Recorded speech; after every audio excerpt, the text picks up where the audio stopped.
Alors une chaussure, ça sert à protéger le pied des chocs et puis ça sert aussi à pouvoir marcher sans marcher sur un caillou pointu.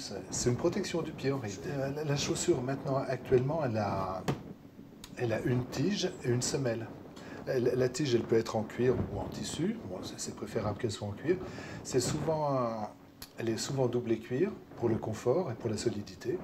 Et la semelle elle permet comment dire, de ne pas s'user sur le sol, quoi, de ne pas sentir les aspérités du sol. Le plus couramment utilisé, c'est le cuir.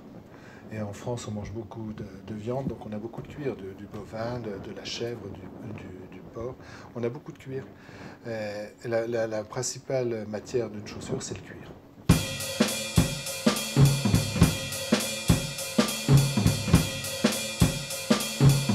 Il y a un effet de mode, parce qu'on pourrait tous avoir la même paire de chaussures, mais ce serait dommage, ça ferait uniforme. Donc c'est pour ça qu'il y a des chaussures en homme de différentes couleurs, de différentes formes, et en femme de différentes hauteurs de talons, que ce soit un escarpin, un mocassin, un salomé, un décolleté. Il y a tellement de formes de chaussures différentes, mais c'est selon les critères de la mode. Il y a quelques années, on n'arrivait pas à trouver de talons hauts en femme. Et maintenant, il y a beaucoup de talons qui vont jusqu'à 10 cm, 8-10 cm. Qui est une mode que je trouve un peu pénible parce que c'est pas des chaussures à mettre du matin au soir, c'est des chaussures de soirée, quoi. Mais c'est une mode, tôt ou tard, ça va baisser parce que comme c'est une mode qui n'est pas très confortable, ça va forcément baisser.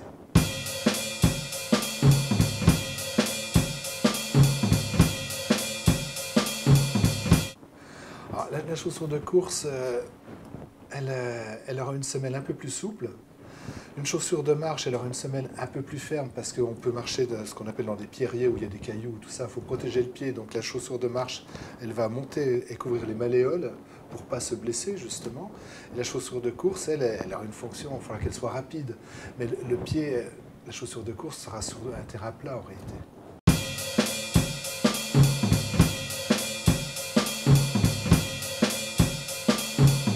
Bien choisir, il faut... Déjà, quand on est habitué à un certain style de chaussures, il faut essayer de le conserver. Il faut prendre le temps d'essayer des chaussures, quitte à marcher un peu dans le magasin, à les garder quelques minutes au pied déjà pour se rendre compte si on est bien dedans.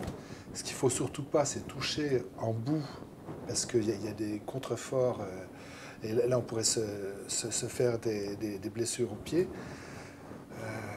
Non, il faut prendre le temps d'essayer la chaussure. Ce qui est bien privilégié, c'est déjà un talon qui permet une stabilité, de se sentir bien stable. Parce que je pense aux talons très fins qui sont un peu instables. Moi, je trouve que l'idéal, c'est un talon de 3-4 cm en femme. Et ça permet de pouvoir bien marcher. Ça aide à la marche aussi, un peu un talon. Une réaction? Un témoignage? Commentez ce reportage sur dijonsanté.fr.